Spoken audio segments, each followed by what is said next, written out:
Okay, so are you ready to dive into ancient Sparta? Today we're tackling Lycurgus, their legendary lawgiver. He's this almost mythical figure who supposedly shaped Spartan society, everything from their military to their, hardcore lifestyle. Right, the Spartans, everyone knows them for their warrior culture. But was Lycurgus really the mastermind behind it all? I mean, did he sit there with scrolls like we imagine and come up with it all? That's what we're trying to figure out. And get this, our main source is his Wikipedia page, which right away says, well, maybe he didn't even exist. Yeah, that's the thing about Lycurgus. It's so hard to separate fact from fiction. Even his timeline is all over the place. Some sources say he lived way back in the 11th century BC. Others put him closer to the 8th. Wow, we're talking centuries. That's wild. It's almost like trying to make sense of multiple histories at once. So where do we even begin with a puzzle like this? Well, we do what any good historian would do. We follow the clues. And one of the most interesting clues is how the legend of Lycurgus changes over time. It's almost like he's this blank slate that the Spartans projected their own ideas onto. So it's less about who Lycurgus actually was and more about what he represented to them, what his legend let them do. Exactly. Like, take the idea of Lycurgus redistributing land equally among the Spartans.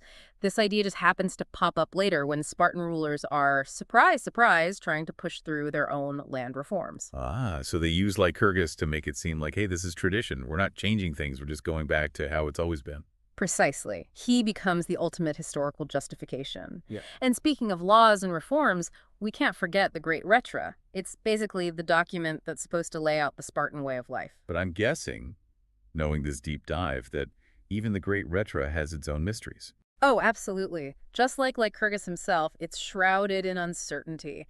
Some scholars even think it's not nearly as old as people claim.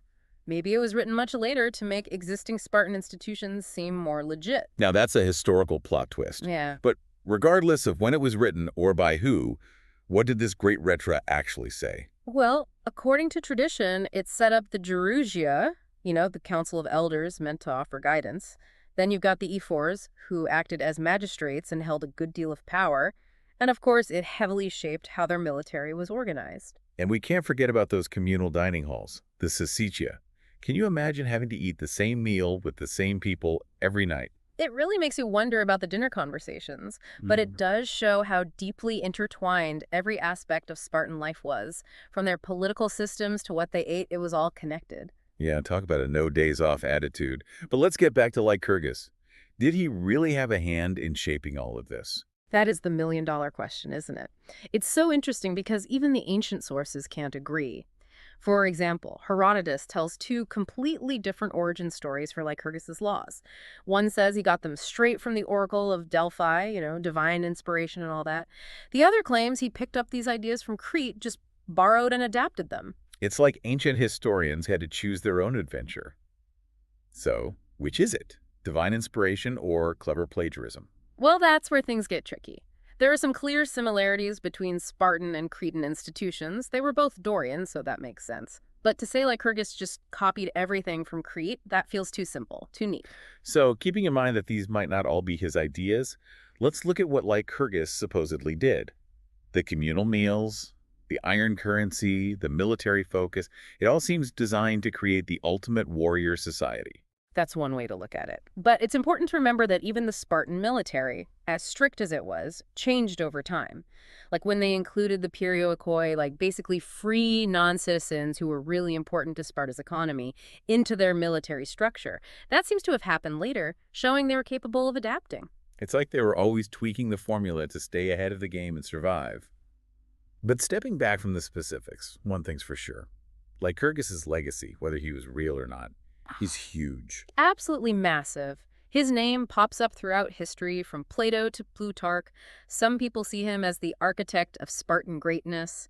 Others say he created a society that was, to put it nicely, a bit inflexible. It's like everyone sees what they want in Lycurgus. Like Yeah. he's some kind of historical mirror. That's a great way to put it. And that says a lot about the Spartans. They were masters of their own image. Love him or hate him, they knew how to tell a story. And Lycurgus, whether he was real or not, he became that story. He represented their values, made their whole way of life seem like divinely ordained. And in the ancient world where everyone's always fighting for power, controlling how other city-states see you, Well, that was vital. Talk about thinking ahead. So we've talked about their politics, their military, but what about their economy? Everyone knows about how simple their lifestyle was, how they rejected luxury. Was that Lycurgus too? Did he, cancel luxury? That is a great question, and of course, it's not a simple answer. The Spartans' dislike of showing off their wealth, it's practically a stereotype now. And yeah, some sources say Lycurgus is the reason. Like that whole thing about banning gold and silver and making everyone use iron for money. Can you imagine trying to buy groceries with a big chunk of iron? It doesn't seem very practical, does it? And that's why a lot of historians think the iron currency thing, if it even happened, was probably a much later thing. Coins weren't really a big deal in Greece until centuries after Lycurgus was supposed to have lived. Another Lycurgus myth down the drain. Ah. I'm starting to feel a little bad for the guy, everyone dumping these ideas on him. Oh, it's not about proving everything wrong, not at all. It's about looking at the evidence and seeing what holds up. Like, sure, Spartans weren't supposed to show off their wealth, but there's evidence that, in private, some Spartans were actually pretty well off. So it wasn't about being against wealth, just about don't rub it in everyone's faces. Like wealth shaming. Exactly.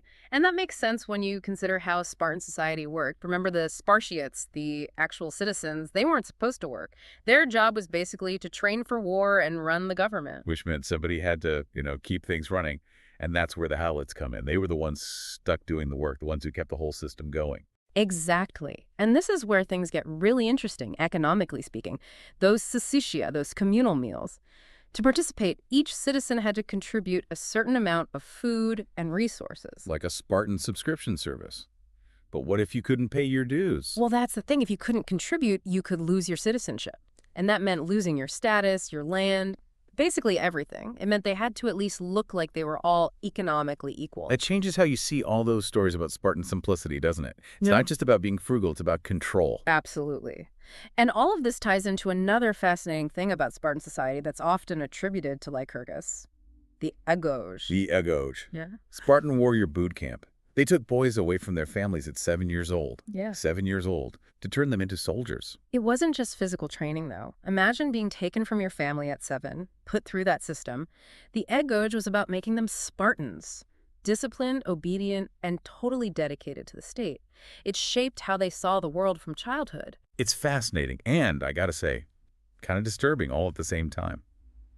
You have to wonder what it did to them as people and what it did to their society. It's a question that people have been trying to answer for centuries, and it shows just how powerful the Spartan story is. This system, these practices, they make us question everything we think about individuality, about freedom, about being human, even. It's like holding up a mirror to history, but the reflection is both fascinating and a little bit scary at the same time. Makes you wonder, what would the Spartans think if they could see us now? Right. It's like they lived in a completely different world. But speaking of how people saw them, the Spartans didn't just respect Lycurgus. They practically worshipped him, didn't they? Yeah, you could definitely say that. Temples, sacrifices, the whole shebang. And again, it comes back to just how powerful his legacy was. He was more than just a dude to them, more than just some lawgiver. He had to be like a demigod.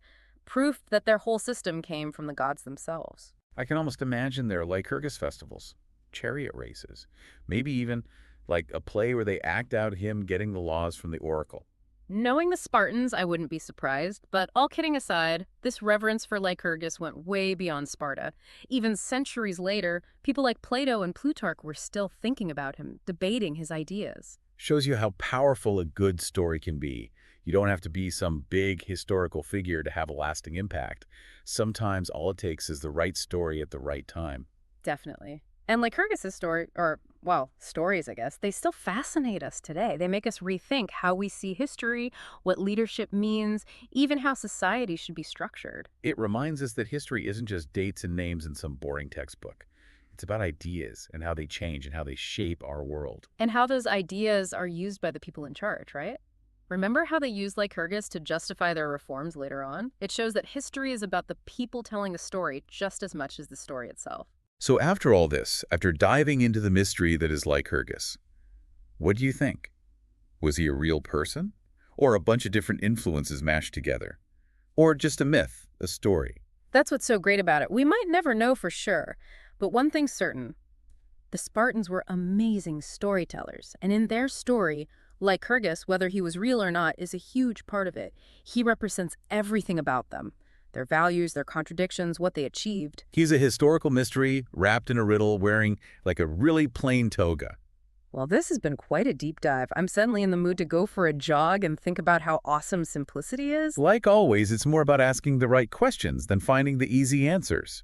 And who knows, maybe someday those answers will come to light. And on that note, here's something to think about. If Lycurgus could see our world today, what would he think? Would he be amazed by everything we've accomplished? Or would he be horrified? I think he'd have a lot to say. Thanks for joining us for this incredible trip back to ancient Sparta. We'll see you on our next deep dive.